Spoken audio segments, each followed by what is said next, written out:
Welcome back to part 2 of lesson 1. So segments, rays, and distance. We are going to be finishing off the basics of geometry. Now, again, a lot of these are going to seem obvious, and they are, but we will be using these definitions and these words and these postulates throughout the rest of the year. So a segment, the biggest thing about segments is that they have endpoints. A segment is a line that ends. So in this one, segment AC would be named AC with a short line on top, no arrows. This is the notation for a segment. You could also do it in order, doesn't matter, so you could have CA right there. If there was another point in there that we're going to call B, you could say AB, and that would work just fine.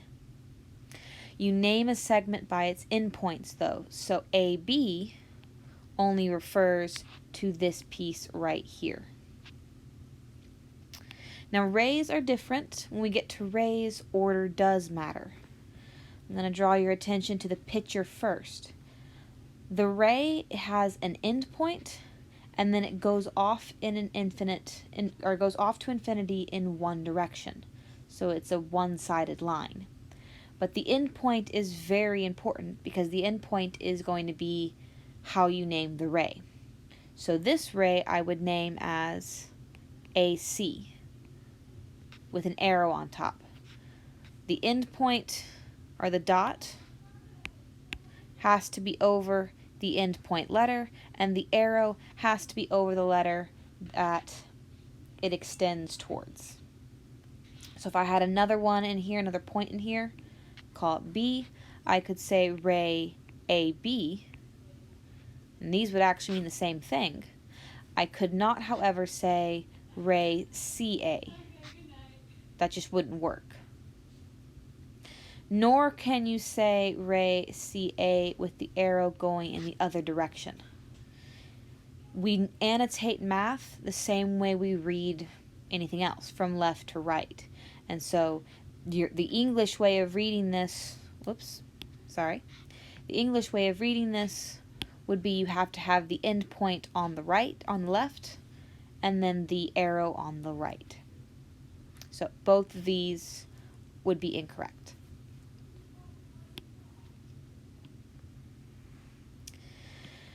Now that we have identified our two segments and rays, let's go on to measuring them. The distance between the two endpoints is the length that we are measuring.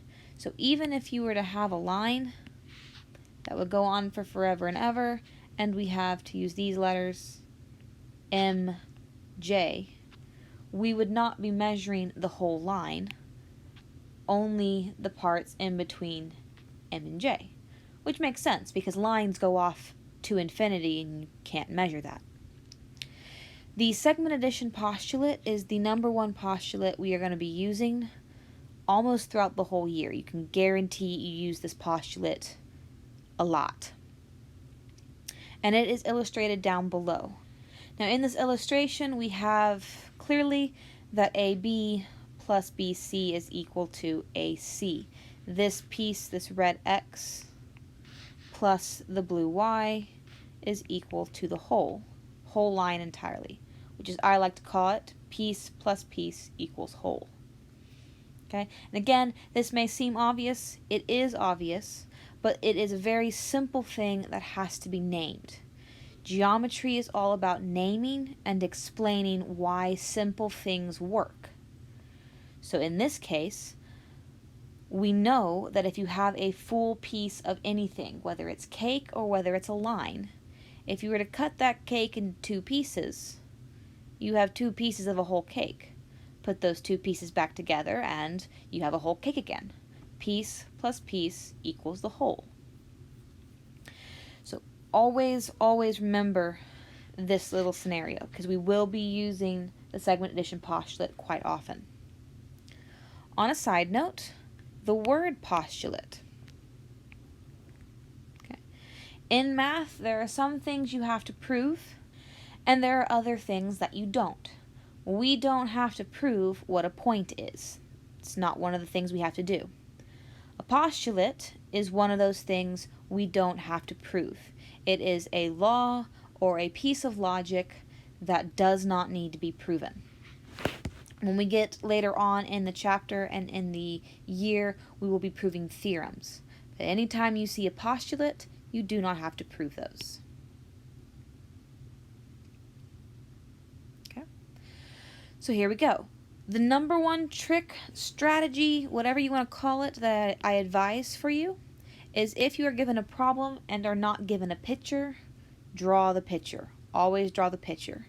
We are visual people, and it helps to see what we're doing, and it's easier to work on what you see than try to figure it out in your head. Although I can hear the complaints, but Miss Stockton, I can do this in my head. Develop good habits now. So reading the question, given that B is in between A and C, so here's my line segment A and C, I'm going to put B over here. AC is 17, AB is 2x, and then BC is 3x plus 2. So when I say annotate a picture, when I say draw a picture, label a picture, this is what I am referring to. The picture, the line segment is clearly drawn. Each piece is clearly labeled. I can write this question by only looking at this picture. Now let's go back to the problem. So I can use my segment addition postulate, and I have still a highlighter. And I have 2x plus 3x plus 2 is equal to 17.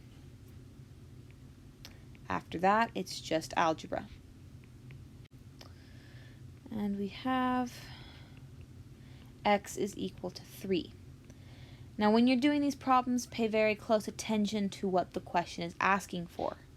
This question only wants you to find x, so our answer is x equals 3. However, there will be questions that ask you to find, AB, find x and AB, or only find AB. So make sure you answer the question that is being asked of you. Okay, go ahead and solve the next two on your own. Okay, here are the answers to the last two. Both of these last two problems asked you to find not only x or a, but to find the segment pieces. So hopefully you paid attention to the instructions and caught that. Now the challenge problem, if you had questions on this one, any part of this math, please make sure to ask questions in class if you did not understand.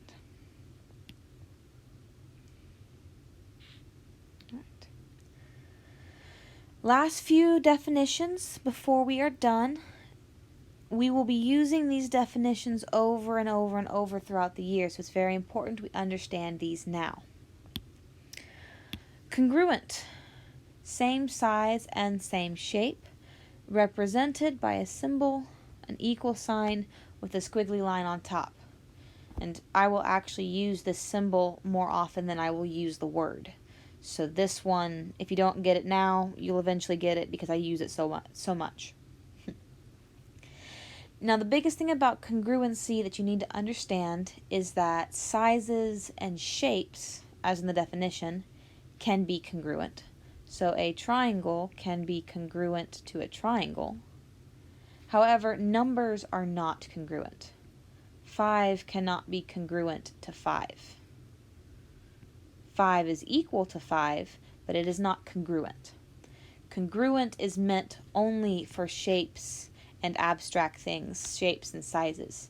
The equal sign is meant only for numbers. Now, if you're reading ahead, you'll see that congruent segments can have equal length. This makes sense.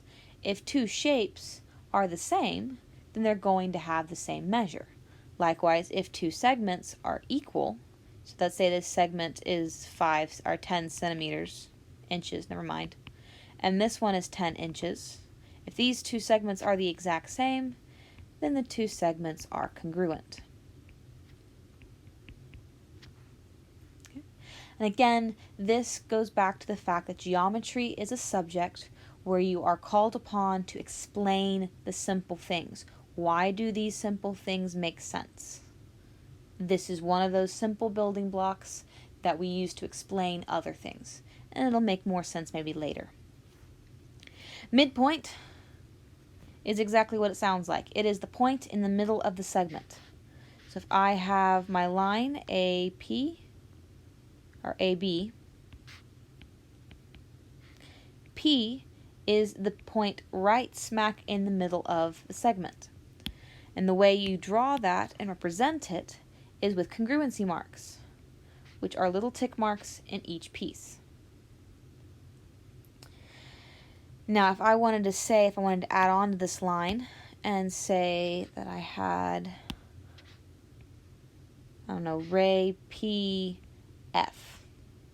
We have ray PF. If I wanted to say that segment PF is the exact same as AP, I would add in another congruency tick mark. The congruency marks tell you what are congruent to each other. But this is the midpoint. Now the bisector is a line, a segment, a ray, a plane that intersects the segment at the midpoint. So my ray PF here would be the bisector. Same thing if you had, this up. So if I had AB down here, and we had a midpoint of P, I could have a line go straight through there, and that would be a bisector. I could have a segment come right here, and that would be a bisector. I could have a plane come straight through here, and that would be a bisector. As long as it intersects the midpoint, it's a bisector.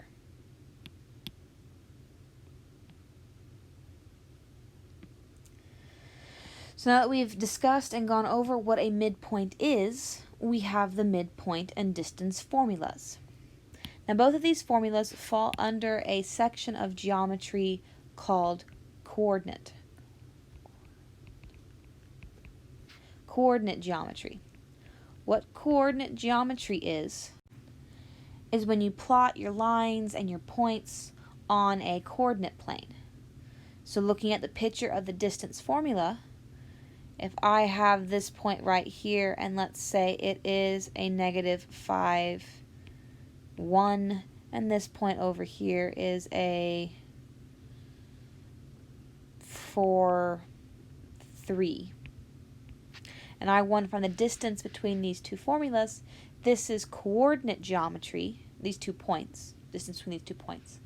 This is coordinate geometry because I'm using a coordinate plane and I'm plotting things actually on a physical plane. I'm no longer doing it abstractly. And the same thing goes for midpoint.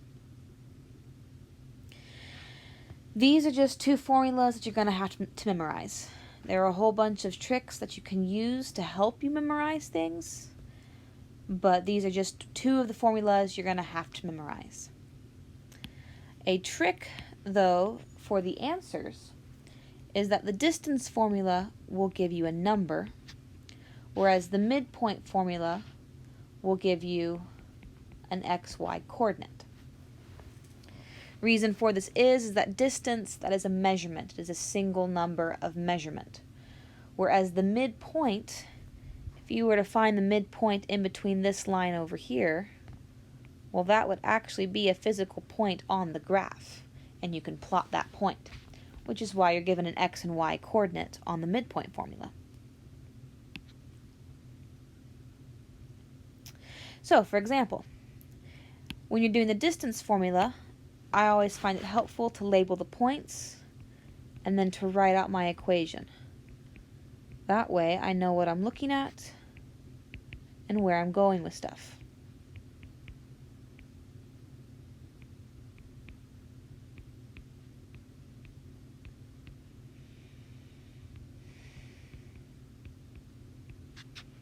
Then you plug things in. So now I have 3 minus a negative 2 squared plus a negative 1 plus 4 squared. Whoops. Negative 1 minus 4 squared. Once you've plugged everything in, it's basic algebra. 3 minus negative 2, that would be 5 squared, plus negative 1 minus 4 would be negative 5 squared. Now, if you had any questions on that piece of the problem, so this piece right here, please make sure you ask in class. Okay, which brings us down to 50. Now, don't forget that this number is underneath the radical. We have a square root there, which means we are going to have to simplify this radical. Do not give me a decimal. I will not accept a decimal answer. You need a radical. So, if you don't understand this process, please make sure you ask in class. I'm going to briefly go over it now, but you will need to ask about it in class. So, coming over here, I have 50. I know that 50 is 25 times 2. 25 is a perfect square. It breaks down into 5 times 5. So my answer, the distance is 5 root 2. For midpoint, very similar setup. However, the thing to remember about midpoint is that it is actually two separate equations. You have the x-coordinate equation and the y-coordinate equation. Both of those, when you finish, will give you the x of the midpoint and the y of the midpoint. So if I want to know my x for the midpoint, I would come over here and I would have negative 2 plus 3 over 2, which would give me a negative 1/2. And then my y-coordinate would be 4 plus a negative 1 over 2, which would give me 3 over 2. And it's very important to remember that these are two separate equations that give you a coordinate answer.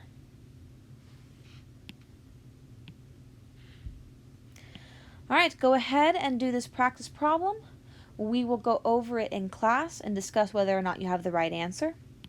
Your answer is going to be either scaling, isosceles, or equilateral. So it's not going to be a number, it's going to be one of those three words. That is it for part 2 of lesson 1. Good job, guys, and I will see you in class. Bye.